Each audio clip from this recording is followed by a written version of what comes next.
Okay, hello, my math people.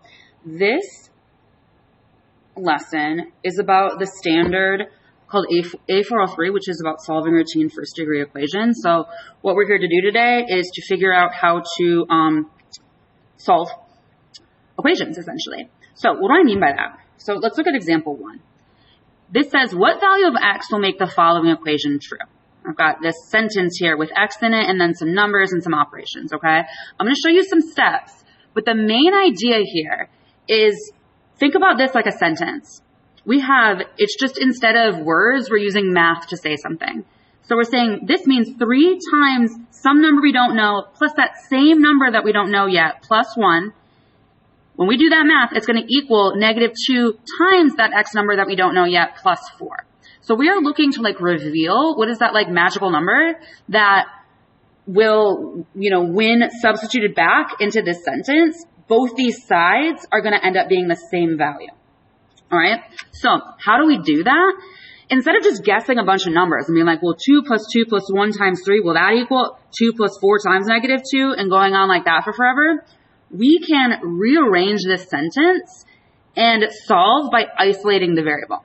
Okay, every blank here I want you guys filling in, okay? So basically, I'm going to show you some steps for how we can rearrange this equation so that we can just isolate the variable and get x by itself. So we want the end goal being x equals what? All right, the steps to do that are, first, you want to try and simplify. That means make stuff shorter or smaller, if possible.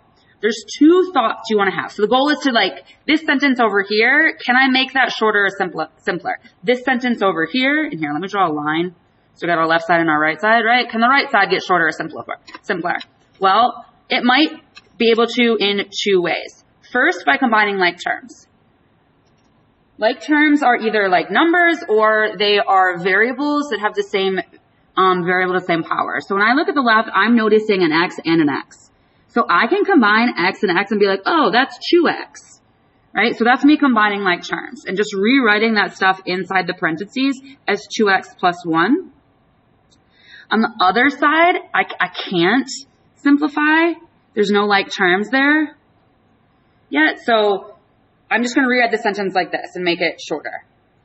Next thought you can have when you're simplifying is multiplying if there's a quantity inside parentheses that has a coefficient outside. So I mean noticing there's parentheses, there's groups inside parentheses here. This just means 3 times this. So I can actually do that multiplication. I can actually multiply that 3 in and that -2 in. So I'm going to do that quick. 3 times 2x is 6x plus 3 times 1 is 3 equals -2 times x is -2x. -2 times 4 is -8. Okay? And this, again, that just looks simpler than the line above it. All right? So I've done everything I can to simplify. My next thought is I'm noticing that x is on both sides of the equal sign. There's a 6x over here and a -2x over here, right? I want x alone, though, on just one side of the equal sign. So I got to add or subtract to get the variable term on one side of that equal sign. I got to make it disappear from the left and bring it to the right, or make it disappear from the right to bring it to the left, okay? So you get to do this however you want. I like to avoid negatives when I think about this, so I'm going to add 2x's here, because -2x plus 2x is going to give me 0. That's what we mean by canceling out, if you've ever heard that before in math. And then I'm going to add 2x's over here. And that's going to give me 8x plus 3 equals, there's nothing there, we're left with -8. Okay? Then, last step, when we're now to this sentence, is we can use inverse operations to get that variable alone. Okay? So what I mean by that is okay, I've got an 8 and a 3.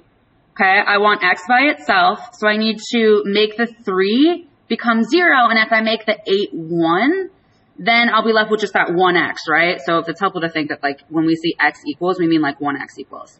So how do I get 3 to disappear? I'm going to subtract it from both sides, and that's going to leave me with 8x's, sorry, I got to move it down here. 8x's equals, that becomes 0, -8 minus 3 is -11.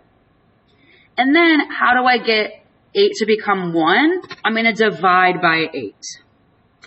You might be thinking like inverse operations, like the opposite of multiplication is division. The opposite of addition is subtraction, if it's helpful to think about it that way. And then we get our final answer is x is going to equal negative 11/8.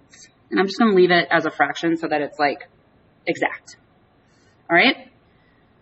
So that's the basics. So again, if you think about this more like, a sentence where you're just trying to use math to get x by itself, simplify first, then get the variable on one side, then get the variable alone using those inverse operations. Hopefully that'll make more sense. Okay, we're going to look at a couple more examples. This goes, what is the value of x? We got 1/2 x plus 3 equals 3/4 x minus 12. Okay. Immediately, I can use this thinking up here, but immediately I am noticing fractions. I don't like fractions. So I'm going to do some math to get rid of the fractions. What you can do is if you're dealing with a fraction, if you multiply by the least common denominator, I'll move this up so you can see in a second. The least common denominator, the fractions will turn into integers.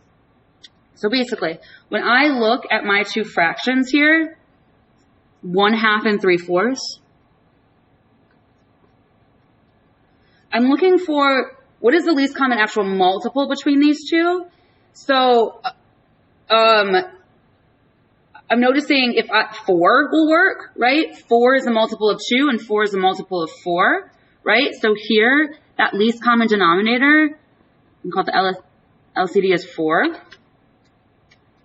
And how that's going to help me is if I multiply this by 4, 4 times 1/2 is 2x, and then 4 times 3 is 12. Then if I think about multiplying this by 4, I'm just going to multiply kind of backwards, which I know looks weird. But I'm just, my thought is I'm multiplying the 4 by each term. 4 times 3/4 is, I think about this as 4 over 1. 4 times 3 is 12. Divided by 4 is 3. And then negative 12 times 4 is negative 48. Okay? And so notice both of my fractions just like went away. Okay? Then I'm going to go back to these steps, right? Can I simplify? No like terms on either side. There's nothing to be multiplied anymore. So I'm going to go straight to, I'm noticing x is on both sides, the left and the right. So I got to add or subtract. I'm going to take away 2 x's from here. And that becomes 0, leaves me with 12. I got to take it away from this side too. 3 minus 2 is x, leaves me with 48. And then I can turn that into 0, and that gets x by itself. And then 12 plus 48 is, what, 60? Yep, so x is going to equal 60. And I could, guys, and I should be, but for sake of time, I'm not going to. I should be plugging x back in to this, like substituting it in and seeing, do I make sure that both sides get true to check my work? Okay.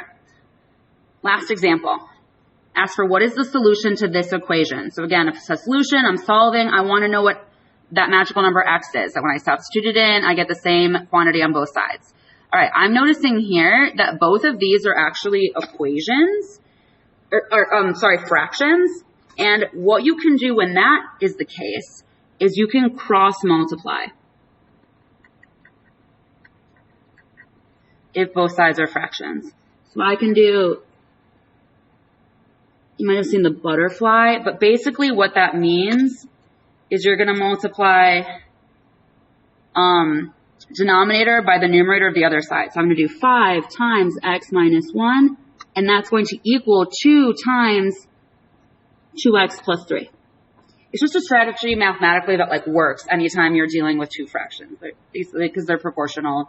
We won't get into that, but this is just a strategy you can use. And again, it gets rid of the fraction, which is nice.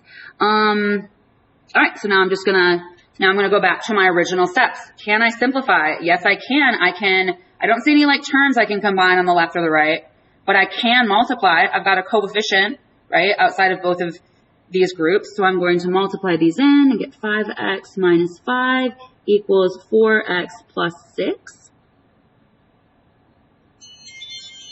Okay. And then now I see x on both sides, so I need to make x disappear from one side. I'm going to choose making the 4x's to go away. Okay, and that leaves me with 0, so just 6. Make the 4x's go away from this side. X minus 5. And then to get x alone, if I add 5, it'll become 0, so I get x equals 11. Okay, so you should have all of these notes down, especially all these blanks filled in. And that was a lot, so be patient with yourself.